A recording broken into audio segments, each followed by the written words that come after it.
Hello guys, today I'll show you how to solve the rotate array problem on LeetCode. Let me copy this template here first.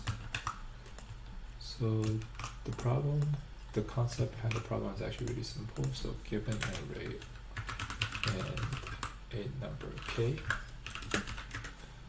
we want to rotate everything to the right by 2. So in this case, the 6 and 7 rotate by 2 will become the first and the second element, and then everything else gets pushed back. And the way we want to solve this is basically shifting every element over by 2. And so in this case, because k is 2, and then when you hit the end, you have to kind of rotate over. So we're going to do that through sort of a modulo. So but there's a really tricky part to this problem, which I'll show you later. So right now, let's keep track of the length of our array, and we want to go through. So we know that we want to do this n number of times, right? So because there's n elements, we have to shift n elements. So we're gonna keep track of n number count, and while the count is less than n, we will keep going because we'll keep shifting. But one problem you realize here is that in order to shift this here, we're gonna override 3 because we're doing it in place.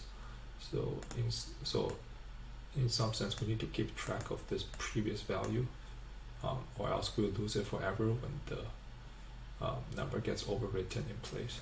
So in order to do this, we need a previous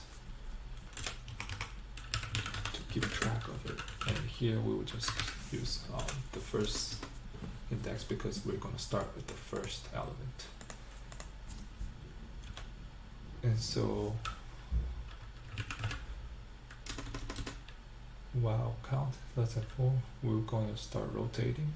And the way we rotate, first, if k is bigger, it's because if k is greater than n, we can assume that the process will repeat. So for example, if in this case k was 9, it's the same thing as k, it's 2, because when k is 7, we just basically did nothing, and then the leftover 2 rotation will be taken care of. So what we can do is do modulo to get rid of that problem. And then while count is less than n, we want to do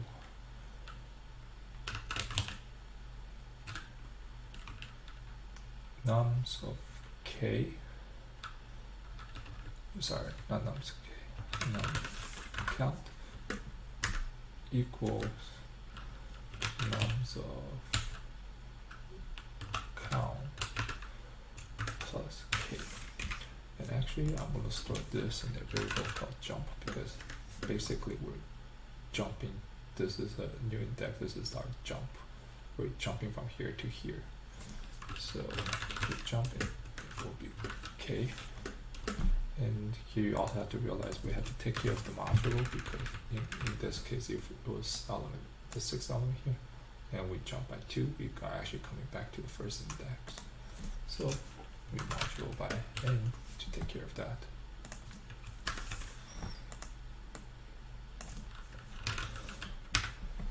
And remember how we used to have a previous value that we need to keep track of. So in this case right now, the previous value is 1, but after we perform the jump, the value is actually going to be 3, because when we override 3 in place with the 1, we're going to lose access to 3, so we need to track it somewhere, and we're going to use that previous to track it. So previous is actually also going to be equal to now jump. Cool. And then So remember how we said we had to deal with cycles? Because there is a case in which that, for example, if we have an even number and the case even, and we start here, we jump, and then we're going to jump back to 1. The previous value actually recorded might actually conflict, because then if you can imagine when we do this process, we're going to record saying 1, right? We overwrite 3, and then we're going to bring the 3 back in here, and then we're going to put it in 5. Now previous is 5, and then you want to do previous 5 here, right? But then now previous is 1.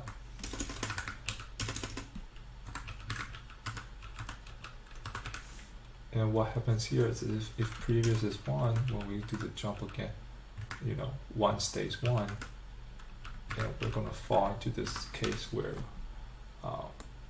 you have 2 duplicates here again, and the cycle will continue. So in order to break that cycle, when we hit this case here, we want to stop it and just increment to the next value to break off the cycle. So to do that, so we're going to have this statement that says if jump equals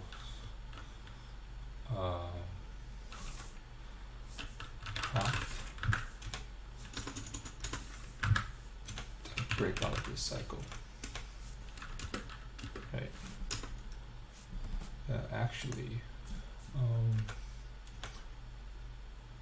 and then here we have to increment count when we do this. And there's actually another problem here, that if we follow this code, this is correct, but when count is incrementing, we don't actually, in this cycle case, don't actually. So what we actually need to do is keep track of another variable that's called start, that's independent of count, and while jump is equal to start, we know it's a cycle we break off, but we don't actually want to break out of this while loop here. We want to break out of the cycle, and this while loop for count does not take care of cycle. So the while loop, actually we need another while loop that keeps going until when within the cycle, if the cycle does not need to be broken, you can keep going. And so we need to make some modifications here. So here, let's say, so we actually never initialize jump, right? So we need to initialize jump to some value. So here will be start, and we need to initialize previous. We can put previous here as well, because it's no longer always going to be, we have to reset the previous values. So I'm going to set it to so start. And there's some other modifications to do. For example, here it's not dependent on count anymore. It should be jump, right? Because when you jump here, you want to use this jump value and then increment it to jump again. And here is that count will start, because that's the beginning of the new cycle. And so if start cycle, so if cycle is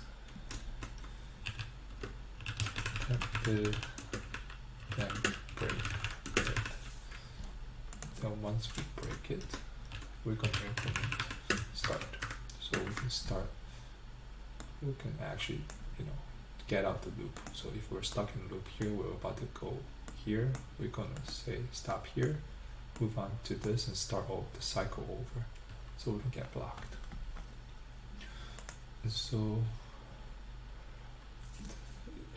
this is about it. And if we try out the solution, so here we need array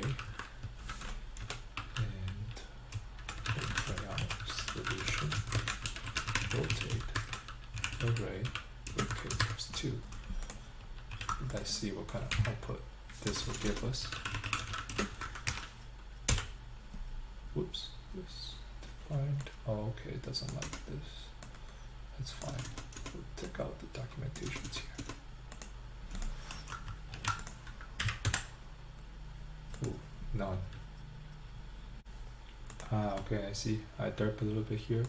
We have this line wrong because what we should do is on the new index, right? That's after we jump. We want to set this as previous. So this should work. Oh. Sorry, this we're trying to print out the result of the function, which is like this. What we want to do is actually print out the array after we modify it.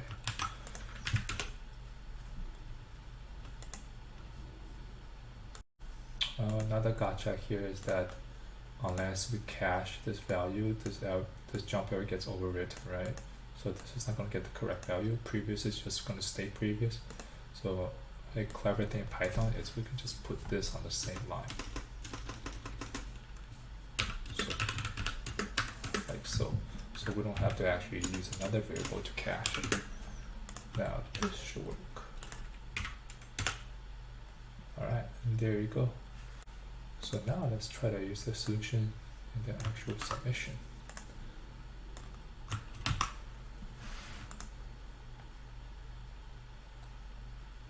And voila, passed.